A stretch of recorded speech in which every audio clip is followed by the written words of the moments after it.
History of nursing. Early forms of patient care. The word nurse was first used in the 14th century to refer to someone who cared for children or breastfed them, as in a wet nurse. The term wasn't used to refer to someone who cares for a sick patient until the 16th century. Deaconesses are the earliest example of nurses as we know them today, according to the International Journal of Caring Sciences. During the Roman civilization, deaconesses helped relieve the suffering of the elderly, impoverished and prisoners. The first hospitals were established in populated areas during the Renaissance as the world became more urban and industrialized. This created a demand for nurses, but the quality of care varied. Hospitals organized by religious orders often provided excellent care from nuns and monks. Other hospitals had untrained staff who were typically poor and illiterate women with no formal instruction. Caring for strangers was not considered an honorable occupation at the time.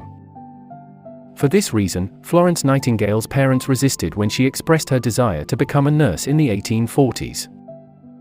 Nightingale was eventually allowed to study in Germany at a school for Lutheran deaconesses. She later became the manager of a small hospital in London in 1853. The Crimean War and modern nursing. Florence Nightingale's legendary mission during the Crimean War was a turning point in the history of nursing. Nightingale's team of almost 40 nurses arrived at a military camp in Constantinople to discover shocking, unsanitary conditions. More soldiers died from infectious diseases than injuries on the battlefield. Nightingale introduced basic principles of cleanliness, hygiene, disease prevention, nutrition, and comfort that are the foundation of modern nursing. She also introduced scientific principles and showed the impact educated women could have in healthcare. Nightingale tracked statistics and demonstrated a reduction of the mortality rate in the camp from 60% to 2% in the 6 months her team began its work.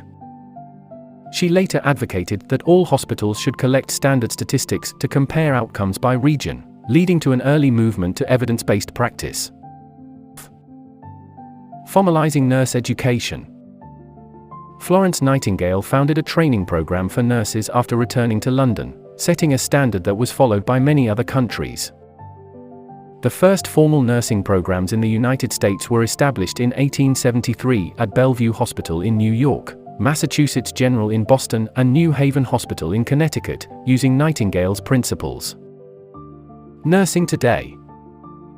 Throughout the history of nursing, these healthcare professionals have played an important role in reducing maternal and child mortality rates, providing guidance on family planning and nutrition, delivering vaccinations, and fighting infectious diseases such as tuberculosis, malaria, and COVID-19. Put your valuable skills to work as to take on short-term and critical staffing assignments with Nurse Choice. Enjoy rewarding work, a competitive salary, and a flexible lifestyle. Thank you.